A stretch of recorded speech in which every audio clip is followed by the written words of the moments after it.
Salam untuk kita semuanya, berjumpa lagi dengan saya di channel Aritela Tutorial, tempat kita untuk berbagi informasi seputar informasi pendidikan dan informasi guru, serta informasi honorer dan informasi lain yang ada hubungannya dengan dunia pendidikan dan guru dan dunia honorer, atau informasi lain yang relevan.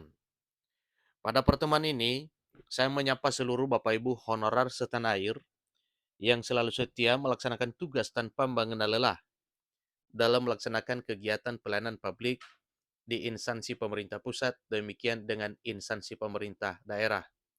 Saya yakin bahwa Bapak Ibu honorer selalu semangat dan selalu dalam keadaan sehat walafiat.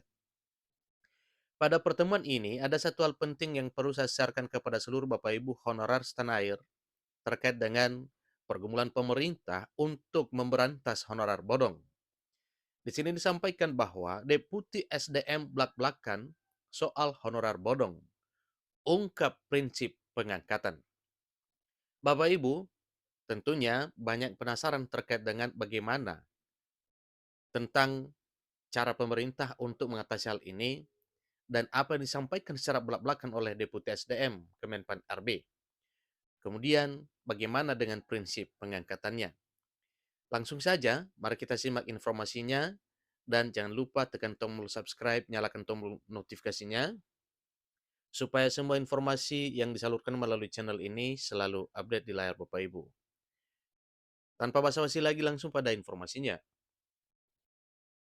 JPNN.com Jakarta memuat satu informasi tentang harapan para tenaga honorer. Disampaikan bahwa harapan para honorer memuncah pasca terbitnya Undang-Undang Nomor 20 Tahun 2023 tentang Aparatur Sipil Negara atau tentang ASN. Mereka dalam arti para honorer berharap bisa segera diangkat menjadi pegawai pemerintah dengan perjanjian kerja atau P3K. Itu memang tidak bisa dipungkiri Bapak Ibu ya, semua honorer setanah air berharap demikian supaya bisa diangkat menjadi ASN P3K.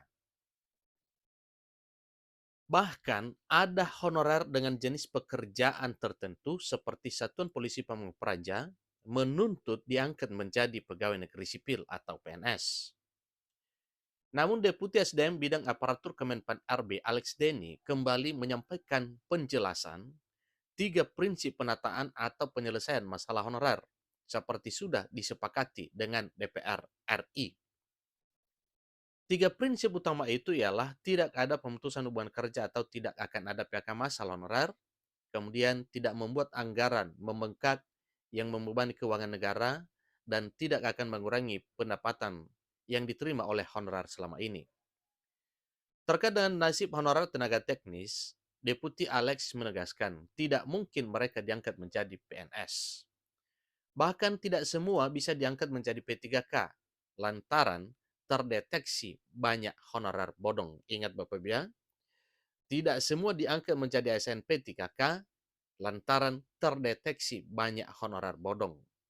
Nah, terkait dengan ini satu hal informasi yang ditegaskan bahwa tentunya nanti para honorer bodong ini tidak bakal diangkat sesuai dengan informasi yang disampaikan sebelumnya bahwa dengan terbitnya Undang-Undang Nomor 20 Tahun 2023 benar-benar menjegal honorer bodong.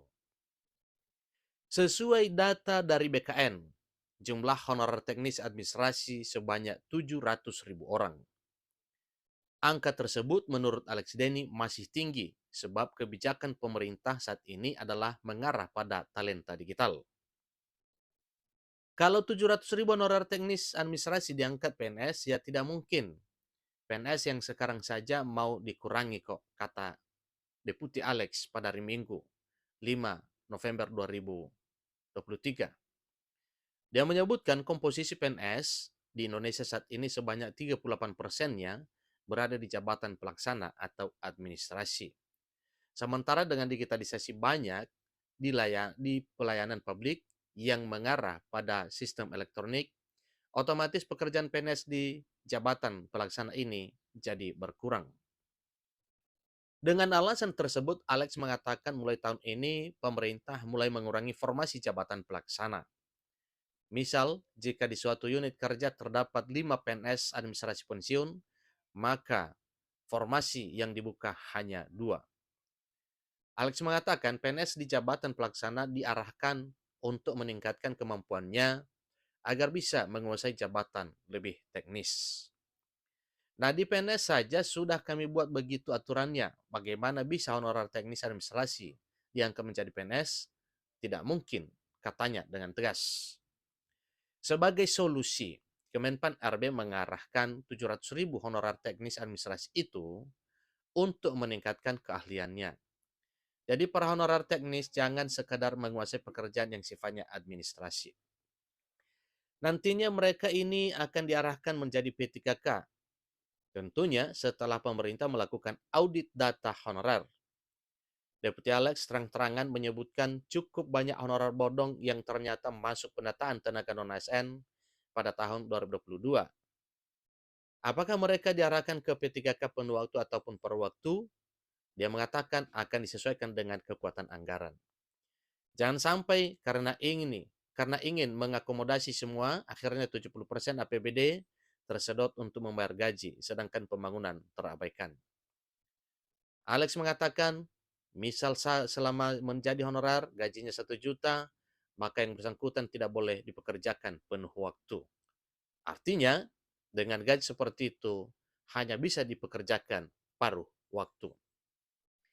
Pemerintah sudah memiliki semua data honorer dan akan diselesaikan secara bertahap setelah datanya benar-benar clear, pungkas Alex. Lanjutan informasinya Bapak Ibu, diketahui juga bahwa jumlah tenaga honorer non-ASN atau honorer ini di pangkalan data BKN saat ini mencapai 2,3 juta orang dari seluruh Indonesia. Awalnya, data jumlah honorer yang mencapai 2,3 juta tersebut sudah dikunci, namun ternyata masih diaudit lagi. Alasannya, hasil sementara berdasar data yang sudah diaudit ternyata masih juga ditemukan data honorer tidak valid meski sudah dilampiri surat pernyataan tanggung jawab mutlak atau SPTJM. Dengan alasan tersebut, saat rapat kerja dengan Komisi 2 DPR RI pada 13 September 2023, Menpan RB Abdul Lazar Anas menjelaskan dirinya telah meminta BKN, Badan Pengawasan Keuangan dan Pembangunan atau BPKP, melakukan audit data honorer secara menyeluruh, bukan lagi audit secara acak. Saat itu Anas juga menyatakan sudah mengingatkan kepada seluruh kepala daerah bahwa jika data honorer ternyata tidak valid dan dibuatkan SPTJM, maka akan berdampak hukum. Tentunya resikonya adalah para PPK yang mengabaikan aturan tersebut. Karena dengan adanya honorer bodong, pasti merugikan teman-teman yang sudah mengabdi lama atau disalib istilahnya, kata Anas. Lebih lanjut, dia mengatakan jika nantinya ditemukan honorer tidak valid, maka akan dicoret dalam proses seleksi P3K. Meski dia masuk honorer yang mendapatkan afirmasi. Ini tegas Bapak ya. Jika honorernya datanya tidak valid, maka akan dicoret dalam proses seleksi P3K meski dia masuk honorer yang mendapatkan afirmasi. Berikutnya, sehubungan dengan Undang-Undang Nomor 20 Tahun 2023 tentang ASN mengamanatkan penataan tenaga honorer dilakukan secara bertahap dan harus kelar paling lambat Desember 2024.